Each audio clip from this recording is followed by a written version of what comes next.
Viral hit episode 12 में आप सबका स्वागत है। पिछले एपिसोड में हमने देखा था हॉबिन का झगड़ा हो जाता है कॉमेडी क्रू के साथ और एक साथ वो तीनों के साथ लड़ने के लिए आता है। अब आगे एपिसोड के शुरू में हम देखते हैं हॉबिन सैमडैक का वीडियो देख रहा था। वो फिर से सिखा रहा था कैसे एक एमेच्योर फाइटर मल्टीपल ओपोनेंट से लड़ सकता है। पर जैसे कि वो हर वीडियो में नॉर्मली कुछ देर सिखाने के बाद कहता है तुम नहीं जीत सकते, ये इम्पॉसिबल है, वैसा ही इस बार भी कहता है।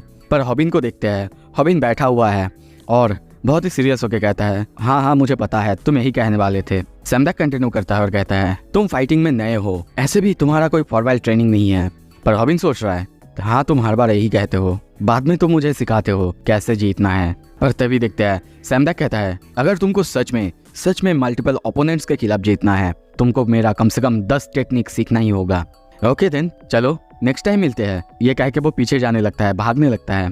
ये देख के हॉबिन बहुत ज्यादा हैरान होता है और कहता है क्या कहाँ जा रहे हो तुम? नहीं तुम मुझे सिखाओ, क्या ये सच में इम्पॉसिबल है मल्टीपल ओपोनेंट्स के खिलाफ जीतना? फिर से कुछ देर बाद सैमडैक कहता है हाँ तुम जीत नहीं सकते पर शायद अपने लिए एक अलग सा विक्ट्री कर सकते हो। हॉबिन कहता है पता था मुझे। सैमडैक कंटिन्यू करते हुए कहता है ओके चलो नेचर को देखते हैं। नेचर में ऐसा बहुत बार होता है, तुम्हें उसी से इंस्पिरेशन लेना है। पता है इसका सोल्यूशन क्या है? सोल्यूशन है ब्लफिंग एंड इंटिमिडेशन। तुम्हें अपने ओपोनेंट्स के सामने बहुत बड़ा और खतरनाक दिखना है, भले ही तुम रियल लाइफ में ना हो। एक मेंटिस से सीखो, उसके सामने बड़े ओपोनेंट्स आने पर भी वो डरता नहीं, उल्टा वो अटैक ही करता है। एक गोरिल्ला को देखो, कोई भी नेचर के एनिमल को देखो जिनमें फाइट्स होते हैं, वो एक दूसरे से लड़ने के लिए खुद को बड़ा करते हैं और खुद को बहुत ज्यादा इंटिमिडेटिंग दिखाते हैं। कुछ देर बाद हम देखते हैं हॉबिन भी मेंटिस की तरह अपने आप को बड़ा और खतरनाक दिखा रहा है। ये देख के उसके सामने तीनों कॉमेडी क्रू की बंदे की पूरी तरह से फट चुका है। ह्योनसेक वो भी बहुत ज़्यादा डर चुका है और सोचने लगता है क्या प्रॉब्लम क्या है इस बंदे की? हॉबिन गुस्से में कहता है क्या तुम्हें लगता है तुम मुझे ऐसे ही कुछ कह सकते थे? हाँ पहले तुमने कहा था क्योंकि मैंने कुछ किया नहीं था। पर वो मन में सोच रहा है कब तक मुझे ऐसे ही रहना पड़ेगा? मैं तो अपने फेस के एक्सप्रेशंस को भी चेंज नहीं कर पा रहा हूँ। वो आगे की तरफ जाने लगता है और कहता है अपना फ़ोन मुझे दो तुम जल्दी। पर मन में सोच रहा है मैं डर रहा हूँ कि उन लोगों को पता चल जाएगा कि मैं एक लूज़र हूँ। योंगसक के साथ उसके दोस्तों को हम देखते हैं, उन लोगों को बहुत ज़्यादा डर लग रहा है। यहाँ तक कि वो ये भी सोचने लगता है क्या ये बंदा इतना ज़्यादा इंटिमेटिंग कब से हो गया? और क्या सच में इसी ने तायोन और पागो को हराया है?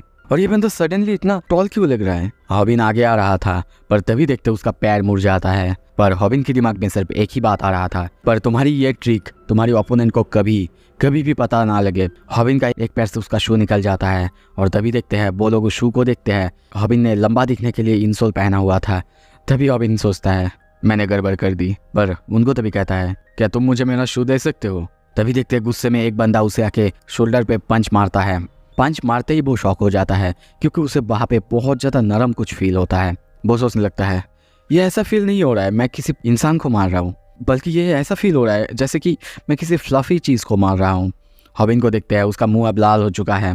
पर वो बंदा अभी भी उसके कंधे पे मारे जा रहा है, धीरे धीरे कोशिश कर रहा है समझने की क्या है। हॉबिन कहता है रुको ये मेरा शोल्डर ही है, मैंने कहा ना। पर वो बंदा समझ जाता है हॉबिन ने शोल्डर पैड पहना है। तभी देखते हैं वो बंदा उसे बहुत ही गुस्से में पंच करने के लिए आगे आता है। पर हॉबिन सोच रहा है क्यों ये बंदा मुझे पंच करने के लिए आगे आ रहा है, बहुत ही गुस्से में है, फिर मुझे डर क्यों नहीं लग रहा है? ओह समझ गया, जब मैं ताइहुन के बारे में सोचता हूँ सोचते ही मुझे चील आ जाता है, मुझे बहुत ज़्यादा डर लगने लगता है। पर उसके सामने ये बंदा कुछ भी नहीं है, इसलिए मुझे डर नहीं लग रहा है। और तभी देखते हैं वो काप किक मारता है और सोचने लगता है तो डर ऐसे काम करता है, ऐसे जब तुम किसी एक खतरनाक चीज़ से डर जाते हो, उससे कम डरावनी चीज़ से तुम कभी नहीं डरते। हॉबिन की काप किक से हम देखते हैं उस बंदे को बहुत ज़्यादा दर्द हो रहा था। पर तभी फिर से वो उसे पंच मारने आता है। हॉबिन फिर से अपना वही technique getting hit without getting hurt उस टेक्निक का यूज़ करता है और फिर उसे एक पंच मारने जाता है। पर तभी देखते हैं दूसरा बंदा आके उसे एक किक मारता है जिससे वो दूर जाके गिरता है। अब सभी उसके ऊपर हंस रहे थे पर हॉबिन बिल्कुल चुप था। वो उनके ऊपर ध्यान नहीं दे रहा था क्योंकि वो फोकस कर रहा था खुद के ऊपर, फोकस कर रहा था कि उसका अटैक पहले काम क्यों नहीं किया था। ये पहली बार था जब उसने सैमडैक का वॉइस अपने दिमाग में नहीं सुना था क्योंकि वो उसके लेसन्स भुला ही नहीं था। उसका दिमाग पूरी तरह से ठंडा था। ये पहली बार हॉबिन फाइट कर रहा था। पहली बार था जब किसी वीडियोस के ऊपर नहीं, अपने ऊपर भरोसा करके वो फाइट कर रहा था। तभी देखते हैं हॉबिन उनसे भागने लगता है, किसी और जगह पे जाने लगता है। एक जगह पे आके रुकता है और सोचता है मेरा अटैक काम नहीं किया था, क्योंकि वहाँ पे बहुत ज़्यादा रूम था 3 लोगों के खड़े होने के लिए। और तभी देखते हैं वो एक नैरो गली में आता है। एक बंदा आके उसे पंच मारता है। वो अपना फिर से वही टेक्निक यूज़ करता है और फिर से उस पर एक बहुत ज़ोरदार काप किक का यूज़ करता है। हमें यहाँ पे बताया जाता है हॉबिन ने अब तक ये रियलाइज़ ही नहीं किया था कि वो अब एक फाइटर बन रहा है। ये किक मारने के बाद उसके अंदर कुछ चेंजेस आ रहा था। वो सोचने लगता है दिस इज़ फकिंग एनोइंग। पर वो उनकी तरफ देखता है, चौंकता है, क्योंकि वो लोग बहुत ज़्यादा फाइन लग रहे थे। ऐसा लग रहा था जैसे कि उनको कुछ हुआ ही नहीं था। सोचने लगता है क्या मैंने गड़बड़ कर दी, क्या मेरे अटैक्स काम नहीं किए। तभी मियोन संग को देखते हैं, वो हॉबिन की वीडियोस देख रहा था और कहने लगता है you are the only one Hobbin, तुम्हारे अटैक्स काम किए हैं। और तभी देखते हैं वो अपने दोस्तों के साथ उसके वीडियोस देख रहा था। वो लोग हंस रहे थे। ये देख के बहुत ज़्यादा शॉक थे कि हॉबिन के जैसा कोई बंदा, उसे देख के लगता नहीं मार्शल आर्ट जानता होगा। दूसरा बंदा कहता है क्या ये छोटा सा बच्चा, इसका किक क्या सच में काम करेगा। मियोन संग कहता है क्या कहा तुमने, छोटा सा बच्चा? पता है तुम्हें उसने क्या किया है? उस काप किक को 10,000 बार 1 महीने के अंदर उसने प्रैक्टिस करा है। मैंने करा था, मुझे पता है इसमें कितना ज़्यादा मेहनत लगता है। ये सुन के वहाँ के सारे बंदे बहुत ज़्यादा शॉक हो जाते हैं। मियोन संग कहता है अगर ये किक प्रॉपरली किसी बंदे के ऊपर पड़ता है तो वो हील भी नहीं पाएगा। और तभी देखते हैं वैसा ही होता है। जिन 2 बंदों को हॉबिन ने कप किक मारा था उनकी पैरों की हालत बहुत ज़्यादा ख़राब हो जाता है। वो लोग सोच रहे हैं क्या हो रहा है हमारे साथ, इस जैसे पिद्दी से बंदे के किक मारने से हम ऐसे हील क्यों नहीं पा रहे, हमारी हालत इतना ख़राब क्यों हो रहा है। पर तभी मियोन संग कहता है पर मुझे समझ में नहीं आ रहा है, जो बंदा पहले सामने है उसको तो हॉबिन ने नहीं मारा था, फिर वो हील क्यों नहीं रहा है। तभी पीछे से आवाज़ आता है क्या तुमको जानना है उनका जो लीडर है वो वहीं पे खड़ा क्यों है। वो लोग पीछे देखते हैं और तभी उनके पीछे हमें दिखाया जाता है UFC ट्रिपल चैंपियन, जो कि नंबर 1 ओवरऑल रैंक करता है, और वो है मियोन संग का कोच लोगन द स्माइलिंग किंग। वो हंसते हुए कहता है कम ऑन, तुम प्रो हो यार, तुमको पता होना चाहिए, या फिर तुम्हारी आंखें होने के बाद भी देख नहीं पा रहे हो।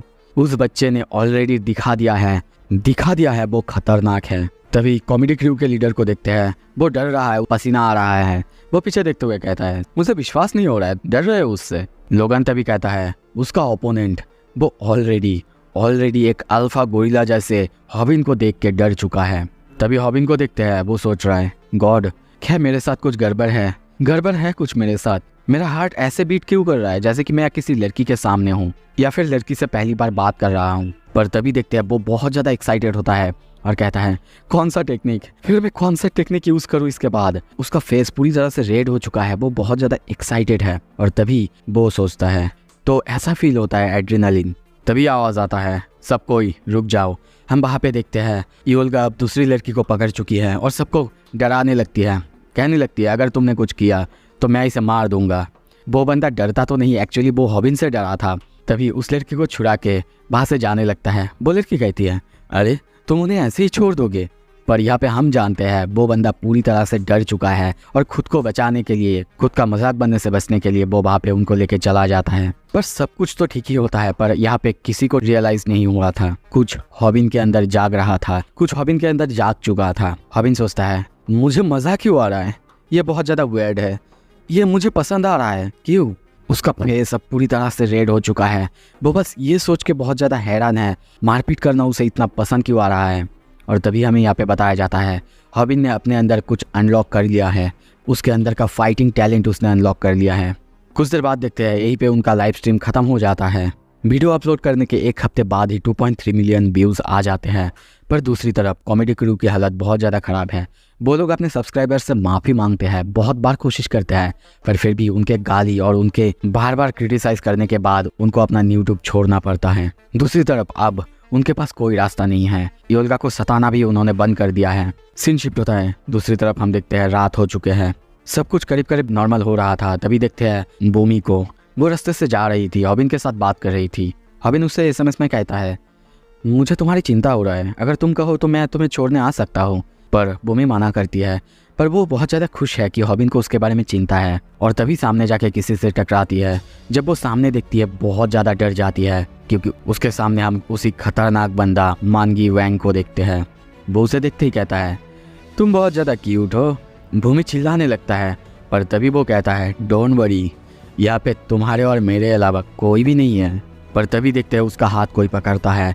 ये और कोई नहीं, म्योनसन था। वो कहता है, क्या यही बंदा था जो कि तुम्हें स्टॉक कर रहा था भूमि? पर वो कुछ कहता तभी देखते हैं मानगी उसका गला पकड़ लेता है और बहुत गुस्से में कहता है, फक ऑफ। पर तभी देखते हैं म्योनसन उसके चूचे दबाने लगता है और कहता है, lesson 1 of how to fight, make your opponent lose his cool. ये देख के मानगी कहता है, व्हाट द हेल, क्या तुम भी वीट को कॉपी कर रहे हो? म्योनसन कहता है, क्या तुम्हें लगता है मैं उसे कॉपी कर रहा हूँ? मैं? ओके चलो, अगर तुम्हें ऐसा लगता है तो मैं तुम्हें दिखाता हूँ एक प्रोफेशनल फाइटर कैसे एक ट्रेडिशनल कोरियन रेसलर से जीत सकता है। तभी हमें यहाँ पे बताया जाता है किसी के बारे में। बताया जाता है वो है UFC चैम्पियन, तीनों कैटेगरी में, मिडिल वेट, लाइट वेट और हेवी वेट। उसे कहा जाता है the smiling king in the ring, लोगन ग्रेस। उसे साउथ कोरिया में अपने लिए एक बहुत ही टैलेंटेड स्टूडेंट मिला था। वो और कोई नहीं, म्योनसन था। तभी हम यहाँ पे देखते हैं म्योनसन और मानगी की फाइट कंटिन्यू होता है। मानगी कोशिश करता है म्योनसन को नीचे दबाने की। म्योनसन इतना टैलेंटेड होने के बावजूद उसने कभी भी एक इतना खतरनाक और इतना ताकतवर फाइटर रेसलर से नहीं लड़ा था। तभी देखते हैं मानगी फिर से उसे उठा के जमीन में पटकने की कोशिश करता है, पर जब वो अपने हाथ की तरफ देखता है वहाँ पे वो नहीं था। सामने म्योनसन कहता है, तुम एक वाइल्ड एनिमल की तरह लड़ रहे हो, तो मुझे लगता है अब मुझे भी अपने प्रॉपर स्ट्रीट फाइट जैसा लड़ना होगा। ये सुन के मानगी बहुत ही गुस्से में उसकी तरफ भागने लगता और कहता है, मैं हर किसी को मार दूंगा जो कि बहुत अच्छे दिखते हैं। वो लोग लड़ने के लिए एक दूसरे से आगे आ ही रहे थे, पर तभी वहाँ पे चिल्लाने की आवाज़ आता है, हे एसोल्स एसोल्स। और हम वहाँ पे देखते हैं हॉबिन भागे भागे आ रहा था। उसने भूमि को SMS किया था, पर कुछ देर उसका रिप्लाई ना आने के बाद उसका इंस्टिंक्ट उसे टुक ओवर कर लिया था। मतलब वो समझ गया था भूमि खतरे में है। पर वो दौड़ के आता, तभी देखते हैं मानगी उसे पकड़ता है। हॉबिन कुछ कहता उससे पहले ही हम देखते हैं मानगी कहता है, अरे तुम तो बहुत हल्के हो, जैसे कि एक फेदर। और तभी उसे बहुत ही जोर से ग्राउंड में दे मारता है, जिससे देखते हैं हॉबिन एक ही बार में वहीं पे बेहोश होने के कगार पे था। वो चीख तक नहीं पाता, इतना जोर से उसे पटका जाता है। सीन शिफ्ट होता है। तभी हमें यहाँ पे बताया जाता है कोरिया में इस तरह का एक फाइट होता है। 2 फाइटर्स एक दूसरे से लड़ते हैं और उनके पास एक बेल्ट होता है जिसे उनको पकड़ के उन्हें हराना होता है। इसका नाम होता है सेसेरियम। आई एम सॉरी अगर मैंने यहाँ पे प्रोनाउंसिएशन गलत की है तो। पर यहाँ पे एक बंदा था जो कि सिर्फ 18 साल का था, फिर भी टॉप में स्पॉट अर्न किया था। वो था मानगी। वो इतना अच्छा लड़ता था, पर और एक चीज़ था जो कि उसको रेसलिंग से भी प्यारा था, वो था खूबसूरत लड़कियाँ। वो उनको देखते ही उनके पीछे पीछे भागता। और तभी ऐसा ही देखते हैं एक लड़की के पीछे वो भागता है और उससे जाके फ्लैटिंग करने लगता है। पर कुछ ही देर बाद देखते हैं उस लड़की के बॉयफ्रेंड के साथ उसके बहुत सारे दोस्त भी आते हैं उसे मारने के लिए। उन सबको अपने सामने देख के मानगी को बहुत ज़्यादा गुस्सा आता है और कुछ ही देर बाद देखते हैं वो उन सबको बहुत ही आसानी से खतरनाक तरीके से हरा देता है, क्योंकि वो अगर खूबसूरत लड़कियों से प्यार करता है तो दूसरी तरफ खूबसूरत लड़कों से बहुत ज़्यादा नफरत करता है। अपने सामने उनको देखते ही मारने लगता है। यही सब कुछ हम देखते हैं स्नैपर बता रहा था। वो कहता है, तो ये नॉर्मल है हॉबिन, नॉर्मल है, तुम उसे कभी हरा ही नहीं सकते थे, तो अब बाहर आ जाओ बाहर से हॉबिन। वो हॉबिन को समझाने की कोशिश करता है, पर हॉबिन कहने लगता है, कैसे? मैं फिर से भूमि के सामने बहुत ज़्यादा पैथेटिक लग रहा था। वो कबर्ड के अंदर है, उसकी हालत हम देखते हैं बहुत ज़्यादा ख़राब है। वो कहता है, थैंक गॉड म्योनसन वहाँ पे था। पर स्नैपर फिर से उसे समझाने की कोशिश करता है कि देखो तुम कुछ कर भी नहीं सकते थे। वो इतना ज़्यादा स्ट्रांग है कि म्योनसन को भी उससे लड़ने में तकलीफ होता। तो फिर मुझे ये बताओ, क्या तुम उससे लड़ना चाहते हो जैसे कि तुमने पागो के साथ किया था? पर तभी हॉबिन कहता है, मैं तुम्हें बताता हूँ फियर्स कैसे वर्क करता है। एक बार तुमने ट्रूली कुछ टेरिफाइंग एक्सपीरियंस कर लिया, उसके बाद उससे कम टेरिफाइंग, कम डरावना कोई भी चीज़ तुम्हें डरावना नहीं लगेगा। और कॉमेडी क्रू वो भी इतना डरावना नहीं था, पर यह कुछ अलग था। उस रात मैंने जो फील किया वो कुछ और ही लेवल का डर था जो कि मैंने कभी भी पहले एक्सपीरियंस नहीं किया था। तो नहीं, मैं लड़ने नहीं वाला। लेट्स बी ऑनेस्ट, यहाँ पे कोई रास्ता ही नहीं है उसे मैं हरा पाऊँ। यह सुनकर स्नैपर खुश होता है और कहता है, बिल्कुल तुमने बहुत अच्छा डिसीजन लिया है, और वैसे भी ताइहुन को तुमने हरा पाया क्योंकि वो तुमको हल्के में ले रहा था। तभी ओल्गा कहती है, हमारे व्यूअर्स को अब तक नहीं पता है कि तुमने उससे लड़ाई की है, तो हम उन्हें झूठ बोल देंगे या फिर हम नहीं बोलेंगे। पर तभी जब वो मोबाइल में देखती है बहुत ज़्यादा हैरान होती है, क्योंकि मोबाइल में हम देखते हैं मानगी ने भीड़ को हराने के बाद उसके साथ फ़ोटो खींच के पब्लिक कर दिया था। ये देख के भीड़ के सब्सक्राइबर्स पूरी तरह से पागल हो चुके हैं, बस चिल्लाने लगते हैं, गुस्सा करने लगते हैं कि उन्हें इस बारे में क्यों नहीं पता है, और हॉबिन ने अगर उससे फाइट की थी तो उसने लाइव क्यों नहीं किया था। ये सब देख के स्नैपर कहता है ठीक है, मैं उनको मैनेज कर लूँगा, जैसे हो सके मैं उनसे माफ़ी मांग लूँगा ताकि तुम्हें फ़ाइट ना करना पड़े। हॉबिन मैं ये तुम्हें कभी करने ही नहीं दूँगा, चिंता मत करो, क्योंकि तुम्हें बहुत सारे बैटल्स लड़ना है ताकि तुम्हारी चैनल को चला पाओ, पर उससे लड़ने के बाद मुझे नहीं लगता तुम चल पाओगे, सब कुछ मुझ पर छोड़ दो। पर हॉबिन को देखते हैं वो सोच रहा है, वो अपने छाती में हाथ देता है और कहता है सब कुछ तो ठीक है, पर मैं इतना फ्रस्ट्रेटेड क्यों फील कर रहा हूँ। कुछ देर बाद हम देखते हैं स्नैपर सबसे माफ़ी मांगता है, अपनी बात अच्छे से समझाता है। रात होता है, रात में हॉबिन भी उसकी वीडियोस देख रहा था और सोचने लगता है उसके वजह से मुझे उससे लड़ना नहीं पड़ रहा है, पर मैं अंदर से इतना फ्रस्ट्रेटेड क्यों फील कर रहा हूँ। आई एम ग्लैड कि मुझे उससे लड़ना नहीं पड़ रहा है, पर क्यों? क्या ये भूमि की वजह से है? भूमि को देखते हैं, उसने भी SMS की है कि तुम उससे मत लड़ना, मुझे तुम्हारे लिए डर लग रहा है। हॉबिन सोचता है अगर मैंने उससे नहीं लड़ा शायद फिर से वो भूमि को स्टॉक करेगा।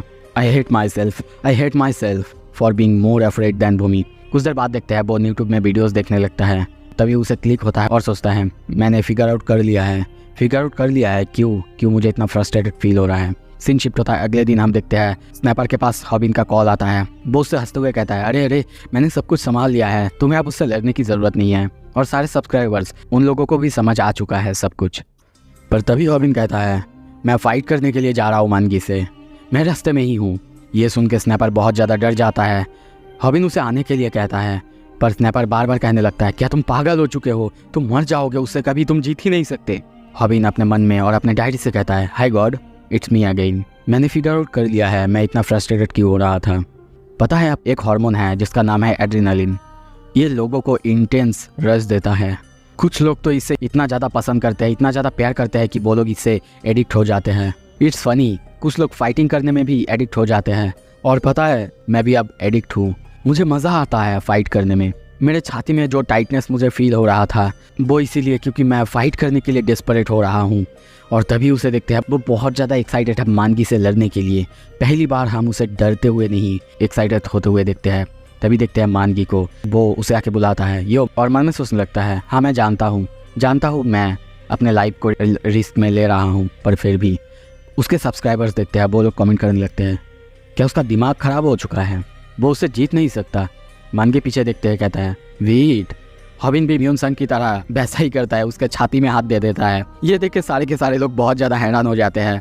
हॉबिन सोचता है मुझे मज़ा आ रहा है क्योंकि फाइटिंग में बहुत ज़्यादा मज़ा आता है, पर मानगी को देखते हैं वो गुस्से में कहता है क्यों सब कोई बस मेरे छाती के पीछे पड़े हैं और उन सबको दबाने में लगे हुए हैं। सीन शिफ्ट होता है, हमें थोड़ा सा पास्ट के सीन दिखाया जाता है। रात में हॉबिन वीडियोस देख रहा था कैसे एक एमेच्योर फाइटर किसी ट्रेडिशनल रेसलर से फाइट कर सकता है। हॉबिन अब लड़ने के लिए बहुत ज़्यादा एक्साइटेड हो चुका है। सो इसी के साथ ये एपिसोड यहाँ पे ख़त्म करते हैं। अगला एपिसोड जल्दी आएगा, देखने के लिए बहुत बहुत शुक्रिया।